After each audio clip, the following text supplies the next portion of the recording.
ಮಾಡ್ತಾರೆ. ಭಾವನೆ ಅಂದ್ರೆ ಕ್ಷಮೆ ಇರ್ಲಿ, ನಾನು ಹೇಳ್ತಿದ್ದೀನಿ, ಸುಜಾತಾ ಭಟ್ ಅನ್ನೋ ವೃದ್ಧ ಮಹಿಳೆ, ಆಕೆಯ ಕಣ್ಣೀರನ್ನ ನೋಡಿ ಇಡೀ ಕರ್ನಾಟಕ ಕರಗ್ಬಿಡ್ತು. ಈ ಇಳಿ ವಯಸ್ಸಿನಲ್ಲಿ ಯಾರಿಗೆ ಆಗ್ಲಿ ಹಿಂಗೊಂದು ಪರಿಸ್ಥಿತಿ ಬಂದಾಗ ಮನಸ್ಸು ಕರಗುತ್ತೆ ಗಿಳಿಯಾರವ್ರೆ.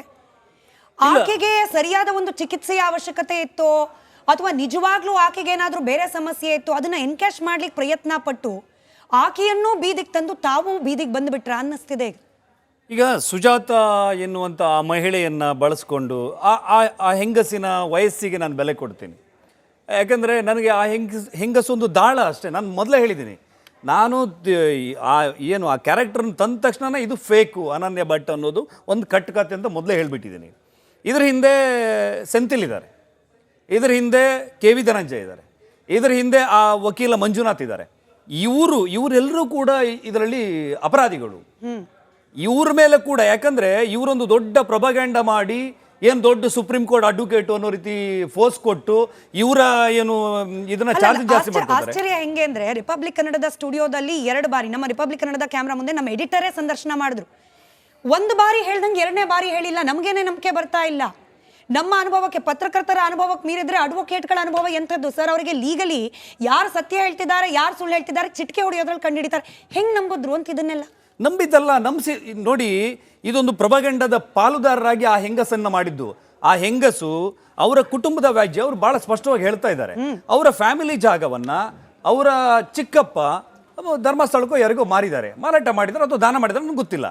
ಆ ಕಾರಣಕ್ಕೆ ಈ ಹೆಂಗಸು ಮನೆ ಬಿಟ್ಟು ಓಡೋದು ಹೆಂಗಸು ಏನು ಕೊನೆಗಾಲದಲ್ಲಿ ಕೈಯಲ್ಲಿ ಏನು ಇಲ್ದಿದ್ದಾಗ ಬಹುಶಃ ದುಡ್ಡು ಕೇಳಿಕ್ಕೆ ಹೋಗಿರ್ಬೋದು, ನನ್ನ ಆಸ್ತಿಯಲ್ಲಿ ಪಾಲ್ ಕೊಡಿ ಅಥವಾ ನಂಗೆ ಪರಿಹಾರ ಕೊಡಿ ಅಂತ ಹೇಳಿರ್ಬೋದು. ಈ ಸಂದರ್ಭದಲ್ಲಿ ಧರ್ಮಸ್ಥಳದ ವಿಷಯದಲ್ಲಿ ಹೋರಾಟ ಆಗ್ತಾ ಇದೆಯಲ್ಲ, ಧರ್ಮಸ್ಥಳಕ್ಕೆ ಹೋಗಿರ್ಬೋದು ಅಥವಾ ಗಿರೀಶ್ ಮಟ್ಟಣ್ಣನ ಸಂಪರ್ಕ ಮಾಡಿರ್ಬೋದು. ತನ್ನ ಹತ್ರ ನೆರವು ಕೇಳ್ಕೊಂಡು ಬಂದಂಥ ಈ ವೃದ್ಧೆಯನ್ನ ತನ್ನ ಏನು ದುಷ್ಟ ಸಂಚಿಗೆ, ಒಬ್ಬ ಗಿರೀಶ್ ಮಟ್ಟಣ್ಣ ಅನ್ನೋನು ಒಬ್ಬ ಸೈಕೋಪಾತ್ ಅವನು ಬಳಸ್ಕೊಂಡ ಈ ಹೆಂಗಸನ್ನ. ಆ ಹೆಂಗಸಿಗೆ ನಿನ್ನೆ ಒಂದ್ ಕಡೆ ಹೇಳಿದ ತಕ್ಷಣ ಮತ್ತೆ ವಕೀಲ ಫೋನ್ ಮಾಡಿ ಥ್ರೆಟ್ ಮಾಡ್ತಾನೆ. ಎಕ್ಸಾಕ್ಟ್ಲಿ, ನೀನು ಈಗ ಅರೆಸ್ಟ್ ಆಗ್ತೀಯಾ, ನೀನು ಅದನ್ನು ನಾನು ಬಲವಂತವಾಗಿ ಮಾಡಿದ್ರೆ ಅಂತೇಳಿ ಹೇಳು ಅಂತೇಳಿ ಆ ವಕೀಲ ಅವನಿಗೆ ಮೇಡಮಿಗೆ ಹೇಳ್ತಾನೆ. ಆಮೇಲೆ ಆ ಹೆಂಗಸು ಇಮಿಡಿಯೇಟ್ಲಿ ಯೂಟರ್ನ್ ತಗೊಳತ್ತೆ. ನನಗೆ ನೋಡಿ, ಆ ಹೆಂಗಸು ಬಹುಶಃ ಯಾವುದೋ ಒಂದು ಕಷ್ಟಕ್ಕೆ ಬಂದಿರಬಹುದು. ಇಲ್ಲ, ನಾನು ಅದೇ ಹೇಳಿದೆ, ಅವಳು ಬಂದಿದ್ದು ಆಸ್ತಿ ಕೊಡಿಸಿ ಅಂತ, ಇವ್ರು ಅಸ್ತಿ ಕೊಡಿಸ್ತೀನಿ ಬಾ ಅಂತ ಕರೆದ್ರು. ಕೇಳಿದ್ದು ಆಸ್ತಿ. ಆದ್ರೆ ನಮ್ಮ ನೋಡಿ, ಇದು ಅಸ್ಥಿ, ನನ್ನ ಮಗಳ ಅಸ್ಥಿ ಪಂಜರ ಬೇಕು ಅಂತ ಹೇಳಿ ಆ ಹೆಂಗಸು ಬಂದ ಕಾರಣಕ್ಕೆ SIT ಬಂದಿದ್ದು. ಆ ಹೆಂಗಸನ್ನ ಇವರು ದಾಳವಾಗಿ ಮತ್ತೆ ಭಾವನೆಯನ್ನು ಒಂದು ಹೆಣ್ಣು ಬಂದು, ವೃದ್ಧ ಹೆಣ್ಣು ಬಂದು ಕಣ್ಣೀರಿಟ್ಟಾಗ ಅದು ಅಷ್ಟು ಚಂದದ ಒಂದು AI ಫೋಟೋ ಇಟ್ಟು MBBS ಸ್ಟೂಡೆಂಟ್. ಈಗ ನೋಡಿ, ಭಾವನೆ ಅಂದ್ರೆ ಕ್ಷಮೆ ಇರ್ಲಿ, ನಾನು ಹೇಳ್ತಿದ್ದೀನಿ, ಸುಜಾತಾ ಭಟ್ ಅನ್ನೋ ವೃದ್ಧ ಮಹಿಳೆ, ಆಕೆಯ ಕಣ್ಣೀರನ್ನ ನೋಡಿ ಇಡೀ ಕರ್ನಾಟಕ ಕರಗ್ಬಿಡ್ತು. ಈ ಇಳಿ ವಯಸ್ಸಿನಲ್ಲಿ ಯಾರಿಗೆ ಆಗ್ಲಿ ಹಿಂಗೊಂದು ಪರಿಸ್ಥಿತಿ ಬಂದಾಗ ಮನಸ್ಸು ಕರಗುತ್ತೆ ಗಿಳಿಯಾರವ್ರೆ. ಆಕೆಗೆ ಸರಿಯಾದ ಒಂದು ಚಿಕಿತ್ಸೆಯ ಅವಶ್ಯಕತೆ ಇತ್ತು ಅಥವಾ ನಿಜವಾಗ್ಲೂ ಆಕೆಗೆ ಏನಾದ್ರೂ ಬೇರೆ ಸಮಸ್ಯೆ ಇತ್ತು, ಅದನ್ನ ಎನ್ಕ್ಯಾಶ್ ಮಾಡ್ಲಿಕ್ಕೆ ಪ್ರಯತ್ನ ಪಟ್ಟು ಆಕೆಯನ್ನು ಬೀದಿಗೆ ತಂದು ತಾವು ಬೀದಿಗೆ ಬಂದ್ಬಿಟ್ರ ಅನ್ನಿಸ್ತಿದೆ. ಈಗ ಸುಜಾತ ಎನ್ನುವಂಥ ಆ ಮಹಿಳೆಯನ್ನ ಬಳಸ್ಕೊಂಡು ಆ ಹೆಂಗಸಿನ ವಯಸ್ಸಿಗೆ ನಾನು ಬೆಲೆ ಕೊಡ್ತೀನಿ.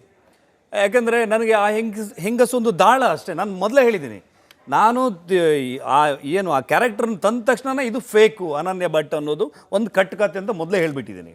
ಇದ್ರ ಹಿಂದೆ ಸೆಂಥಿಲ್ ಇದ್ದಾರೆ, ಇದ್ರ ಹಿಂದೆ ಕೆ ವಿ ಧನಂಜಯ ಇದ್ದಾರೆ, ಇದ್ರ ಹಿಂದೆ ಆ ವಕೀಲ ಮಂಜುನಾಥ್ ಇದ್ದಾರೆ. ಇವರೆಲ್ಲರೂ ಕೂಡ ಇದರಲ್ಲಿ ಅಪರಾಧಿಗಳು. ಇವ್ರ ಮೇಲೆ ಕೂಡ, ಯಾಕಂದ್ರೆ ಇವರೊಂದು ದೊಡ್ಡ ಪ್ರೊಪಗಂಡ ಮಾಡಿ ಏನು ದೊಡ್ಡ ಸುಪ್ರೀಂ ಕೋರ್ಟ್ ಅಡ್ವೊಕೇಟ್ ಅನ್ನೋ ರೀತಿ ಫೋರ್ಸ್ ಕೊಟ್ಟು ಇವರ ಏನು ಇದನ್ನ ಚಾರ್ಜ್ ಜಾಸ್ತಿ ಮಾಡ್ತಾರೆ. ಆಶ್ಚರ್ಯ ಹೆಂಗೆ ಅಂದ್ರೆ, ರಿಪಬ್ಲಿಕ್ ಕನ್ನಡದ ಸ್ಟುಡಿಯೋದಲ್ಲಿ 2 ಬಾರಿ ನಮ್ಮ ರಿಪಬ್ಲಿಕ್ ಕನ್ನಡದ ಕ್ಯಾಮ್ರಾ ಮುಂದೆ ನಮ್ಮ ಎಡಿಟರೇ ಸಂದರ್ಶನ ಮಾಡಿದ್ರು. 1 ಬಾರಿ ಹೇಳ್ದಂಗೆ 2ನೇ ಬಾರಿ ಹೇಳಿಲ್ಲ. ನಮ್ಗೇನೆ ನಂಬಿಕೆ ಬರ್ತಾ ಇಲ್ಲ. ನಮ್ಮ ಅನುಭವಕ್ಕೆ, ಪತ್ರಕರ್ತರ ಅನುಭವಕ್ಕೆ ಮೀರಿದ್ರೆ ಅಡ್ವೊಕೇಟ್ಗಳ ಅನುಭವ ಎಂಥದ್ದು ಸರ್? ಅವರಿಗೆ ಲೀಗಲಿ ಯಾರು ಸತ್ಯ ಹೇಳ್ತಿದ್ದಾರೆ, ಯಾರು ಸುಳ್ಳು ಹೇಳ್ತಿದ್ದಾರೆ ಚಿಟಿಕೆ ಹೊಡೆಯೋದ್ರಲ್ಲಿ ಕಂಡುಹಿಡಿತಾರೆ. ಹೆಂಗ್ ನಂಬಿದ್ರು ಅಂತ ಇದನ್ನೆಲ್ಲ ನಂಬಿದ್ದಲ್ಲ, ನಂಬಿಸಿ ನೋಡಿ. ಇದೊಂದು ಪ್ರೊಪಗಂಡದ ಪಾಲುದಾರರಾಗಿ ಆ ಹೆಂಗಸನ್ನ ಮಾಡಿದ್ದು.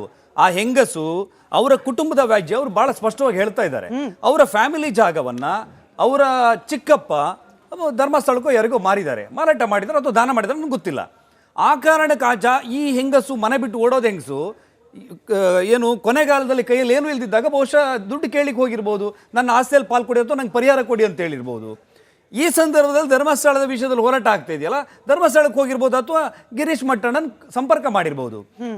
ತನ್ನ ಹತ್ರ ನೆರವು ಕೇಳ್ಕೊಂಡು ಬಂದಂಥ ಈ ವೃದ್ಧೆಯನ್ನ ತನ್ನ ಏನು ದುಷ್ಟ ಸಂಚಿಗೆ, ಒಬ್ಬ ಗಿರೀಶ್ ಮಟ್ಟಣ್ಣ ಅನ್ನೋನು ಒಬ್ಬ ಸೈಕೋಪಾತ್ ಅವನು ಬಳಸ್ಕೊಂಡ ಈ ಹೆಂಗಸನ್ನ. ಆ ಹೆಂಗಸಿಗೆ ನಿನ್ನೆ ಒಂದ್ ಕಡೆ ಹೇಳಿದ ತಕ್ಷಣ ಮತ್ತೆ ವಕೀಲ ಫೋನ್ ಮಾಡಿ ಥ್ರೆಟ್ ಮಾಡ್ತಾನೆ. Exactly. ನೀನು ಈಗ ಅರೆಸ್ಟ್ ಆಗ್ತೀಯಾ, ನೀನು ಅದನ್ನು ನಾನು ಬಲವಂತವಾಗಿ ಮಾಡಿದ್ರೆ ಅಂತೇಳಿ ಹೇಳು ಅಂತೇಳಿ ಆ ವಕೀಲ ಅವನಿಗೆ ಮೇಡಮಿಗೆ ಹೇಳ್ತಾನೆ. ಆಮೇಲೆ ಆ ಹೆಂಗಸು ಇಮಿಡಿಯೇಟ್ಲಿ ಯೂಟರ್ನ್ ತಗೊಳತ್ತೆ. ನನಗೆ ನೋಡಿ ಆ ಹೆಂಗಸು ಬಹುಶಃ ಯಾವುದೋ ಒಂದು ಕಷ್ಟಕ್ಕೆ ಬಂದಿರಬಹುದು. ಇಲ್ಲ, ನಾನು ಅದೇ ಹೇಳ್ದೆ, ಅವಳು ಬಂದಿದ್ದು ಆಸ್ತಿ ಕೊಡಿಸಿ ಅಂತ. ಇವ್ರು ಅಸ್ತಿ ಕೊಡಿಸ್ತೀನಿ ಬಾ ಅಂತ ಆಸ್ತಿ ಕೊಡಿಸ್ತೀನಿ ಬಾ ಅಂತ ಕರೆದ್ರು. ಕೇಳಿದ್ದು ಆಸ್ತಿ. ಆದ್ರೆ ನಮ್ಮ ನೋಡಿ, ಇದು ಅಸ್ಥಿ, ನನ್ನ ಮಗಳ ಅಸ್ಥಿ ಪಂಜರ ಬೇಕು ಅಂತ ಹೇಳಿ ಆ ಹೆಂಗಸು ಬಂದ ಕಾರಣಕ್ಕೆ SIT ಬಂದಿದ್ದು. ಆ ಹೆಂಗಸನ್ನ ಇವರು ದಾಳವಾಗಿ ಮತ್ತೆ ಭಾವನೆಯನ್ನು ಒಂದು ಹೆಣ್ಣು ಬಂದು, ವೃದ್ಧ ಹೆಣ್ಣು ಬಂದು ಕಣ್ಣೀರಿಟ್ಟಾಗ ಅದು ಅಷ್ಟು ಚಂದದ ಒಂದು AI ಫೋಟೋ ಇಟ್ಟು MBBS ಸ್ಟೂಡೆಂಟ್ ಈಗ ನೋಡಿ ಭಾವನೆ ಅಂದ್ರೆ ಕ್ಷಮೆ ಇರ್ಲಿ ನಾನು ಹೇಳ್ತಿದ್ದೀನಿ. ಸುಜಾತಾ ಭಟ್ ಅನ್ನೋ ವೃದ್ಧ ಮಹಿಳೆ, ಆಕೆಯ ಕಣ್ಣೀರನ್ನ ನೋಡಿ ಇಡೀ ಕರ್ನಾಟಕ ಕರಗ್ಬಿಡ್ತು. ಈ ಇಳಿ ವಯಸ್ಸಿನಲ್ಲಿ ಯಾರಿಗೆ ಆಗ್ಲಿ ಹಿಂಗೊಂದು ಪರಿಸ್ಥಿತಿ ಬಂದಾಗ ಮನಸ್ಸು ಕರಗತ್ತೆ ಗಿಳಿಯಾರವ್ರೆ. ಆಕೆಗೆ ಸರಿಯಾದ ಒಂದು ಚಿಕಿತ್ಸೆಯ ಅವಶ್ಯಕತೆ ಇತ್ತು ಅಥವಾ ನಿಜವಾಗ್ಲೂ ಆಕೆಗೆ ಏನಾದ್ರೂ ಬೇರೆ ಸಮಸ್ಯೆ ಇತ್ತು, ಅದನ್ನ ಎನ್ಕ್ಯಾಶ್ ಮಾಡ್ಲಿಕ್ಕೆ ಪ್ರಯತ್ನ ಪಟ್ಟು ಆಕೆಯನ್ನು ಬೀದಿಗೆ ತಂದು ತಾವು ಬೀದಿಗೆ ಬಂದ್ಬಿಟ್ರ ಅನ್ನಿಸ್ತಿದೆ. ಈಗ ಸುಜಾತ ಎನ್ನುವಂಥ ಆ ಮಹಿಳೆಯನ್ನ ಬಳಸ್ಕೊಂಡು ಆ ಹೆಂಗಸಿನ ವಯಸ್ಸಿಗೆ ನಾನು ಬೆಲೆ ಕೊಡ್ತೀನಿ. ಯಾಕಂದರೆ ನನಗೆ ಆ ಹೆಂಗಸು ಒಂದು ದಾಳ ಅಷ್ಟೇ. ನಾನು ಮೊದಲೇ ಹೇಳಿದ್ದೀನಿ, ನಾನು ಆ ಕ್ಯಾರೆಕ್ಟರ್ನ ತಂದ ತಕ್ಷಣ ಇದು ಫೇಕು ಅನನ್ಯ ಭಟ್ ಅನ್ನೋದು ಒಂದು ಕಟ್ಟುಕತೆ ಅಂತ ಮೊದಲೇ ಹೇಳಿಬಿಟ್ಟಿದ್ದೀನಿ. ಇದ್ರ ಹಿಂದೆ ಸೆಂಥಿಲ್ ಇದ್ದಾರೆ, ಇದ್ರ ಹಿಂದೆ KV ಧನಂಜಯ ಇದ್ದಾರೆ, ಇದ್ರ ಹಿಂದೆ ಆ ವಕೀಲ ಮಂಜುನಾಥ್ ಇದ್ದಾರೆ.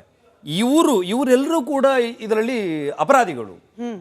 ಇವ್ರ ಮೇಲೆ ಕೂಡ, ಯಾಕಂದ್ರೆ ಇವರೊಂದು ದೊಡ್ಡ ಪ್ರೊಪಗಂಡ ಮಾಡಿ ಏನು ದೊಡ್ಡ ಸುಪ್ರೀಂ ಕೋರ್ಟ್ ಅಡ್ವೊಕೇಟ್ ಅನ್ನೋ ರೀತಿ ಫೋರ್ಸ್ ಕೊಟ್ಟು ಇವರ ಏನು ಇದನ್ನ ಚಾರ್ಜ್ ಜಾಸ್ತಿ ಮಾಡ್ತಾರೆ. ಆಶ್ಚರ್ಯ ಹೆಂಗೆ ಅಂದ್ರೆ ರಿಪಬ್ಲಿಕ್ ಕನ್ನಡದ ಸ್ಟುಡಿಯೋದಲ್ಲಿ 2 ಬಾರಿ ನಮ್ಮ ರಿಪಬ್ಲಿಕ್ ಕನ್ನಡದ ಕ್ಯಾಮ್ರಾ ಮುಂದೆ ನಮ್ಮ ಎಡಿಟರೇ ಸಂದರ್ಶನ ಮಾಡಿದ್ರು.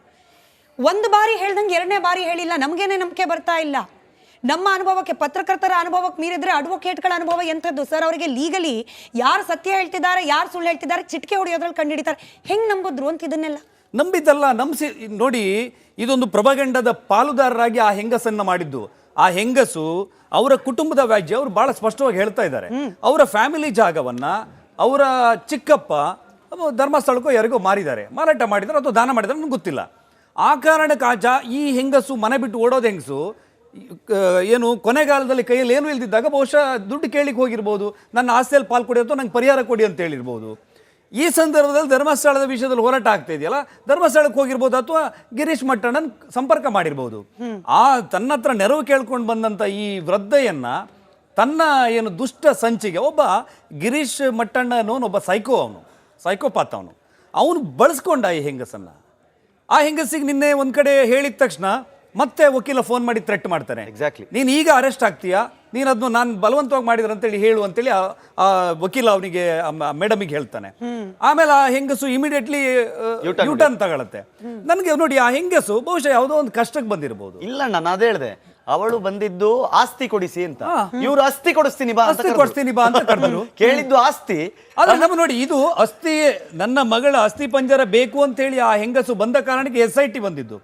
ಆ ಹೆಂಗಸನ್ನ ಇವರು ದಾಳವಾಗಿ ಮತ್ತೆ ಭಾವನೆಯನ್ನು ಒಂದು ಹೆಣ್ಣು ಬಂದು, ವೃದ್ಧ ಹೆಣ್ಣು ಬಂದು ಕಣ್ಣೀರಿಟ್ಟಾಗ ಅದು ಅಷ್ಟು ಚಂದದ ಒಂದು AI ಫೋಟೋ ಇಟ್ಟು MBBS ಸ್ಟೂಡೆಂಟ್ ಈಗ ನೋಡಿ ಭಾವನೆ ಅಂದ್ರೆ ಕ್ಷಮೆ ಇರ್ಲಿ ನಾನು ಹೇಳ್ತಿದ್ದೀನಿ.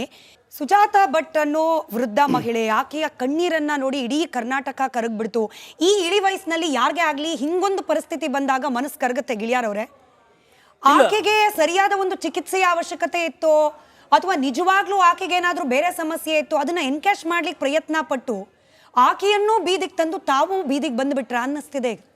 ಈಗ ಸುಜಾತ ಎನ್ನುವಂಥ ಆ ಮಹಿಳೆಯನ್ನ ಬಳಸ್ಕೊಂಡು ಆ ಹೆಂಗಸಿನ ವಯಸ್ಸಿಗೆ ನಾನು ಬೆಲೆ ಕೊಡ್ತೀನಿ. ಯಾಕಂದರೆ ನನಗೆ ಆ ಹೆಂಗಸು ಒಂದು ದಾಳ ಅಷ್ಟೇ. ನಾನು ಮೊದಲೇ ಹೇಳಿದ್ದೀನಿ, ನಾನು ಆ ಕ್ಯಾರೆಕ್ಟರ್ನ ತಂದ ತಕ್ಷಣ ಇದು ಫೇಕು ಅನನ್ಯ ಭಟ್ ಅನ್ನೋದು ಒಂದು ಕಟ್ಟುಕತೆ ಅಂತ ಮೊದಲೇ ಹೇಳಿಬಿಟ್ಟಿದ್ದೀನಿ. ಇದ್ರ ಹಿಂದೆ ಸೆಂಥಿಲ್ ಇದ್ದಾರೆ, ಇದ್ರ ಹಿಂದೆ KV ಧನಂಜಯ ಇದ್ದಾರೆ, ಇದ್ರ ಹಿಂದೆ ಆ ವಕೀಲ ಮಂಜುನಾಥ್ ಇದ್ದಾರೆ. ಇವರೆಲ್ಲರೂ ಕೂಡ ಇದರಲ್ಲಿ ಅಪರಾಧಿಗಳು. ಇವ್ರ ಮೇಲೆ ಕೂಡ, ಯಾಕಂದ್ರೆ ಇವರೊಂದು ದೊಡ್ಡ ಪ್ರೊಪಗಂಡ ಮಾಡಿ ಏನು ದೊಡ್ಡ ಸುಪ್ರೀಂ ಕೋರ್ಟ್ ಅಡ್ವೊಕೇಟ್ ಅನ್ನೋ ರೀತಿ ಫೋರ್ಸ್ ಕೊಟ್ಟು ಇವರ ಏನು ಇದನ್ನ ಚಾರ್ಜ್ ಜಾಸ್ತಿ ಮಾಡ್ತಾರೆ. ಆಶ್ಚರ್ಯ ಹೆಂಗೆ ಅಂದ್ರೆ ರಿಪಬ್ಲಿಕ್ ಕನ್ನಡದ ಸ್ಟುಡಿಯೋದಲ್ಲಿ 2 ಬಾರಿ ನಮ್ಮ ರಿಪಬ್ಲಿಕ್ ಕನ್ನಡದ ಕ್ಯಾಮ್ರಾ ಮುಂದೆ ನಮ್ಮ ಎಡಿಟರೇ ಸಂದರ್ಶನ ಮಾಡಿದ್ರು.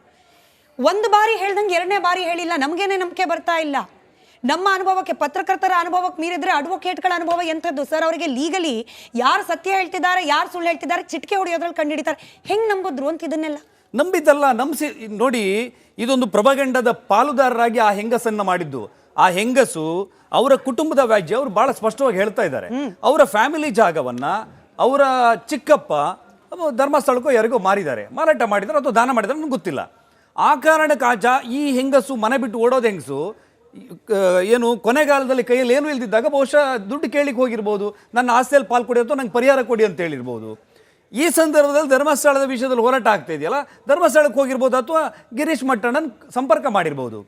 ಆ ತನ್ನ ಹತ್ರ ನೆರವು ಕೇಳ್ಕೊಂಡು ಬಂದಂಥ ಈ ವೃದ್ಧೆಯನ್ನ ತನ್ನ ಏನು ದುಷ್ಟ ಸಂಚಿಗೆ ಒಬ್ಬ ಗಿರೀಶ್ ಮಟ್ಟಣ್ಣ ಅನ್ನೋನೊಬ್ಬ ಸೈಕೋಪಾತ್ ಅವನು ಬಳಸ್ಕೊಂಡ ಈ ಹೆಂಗಸನ್ನ.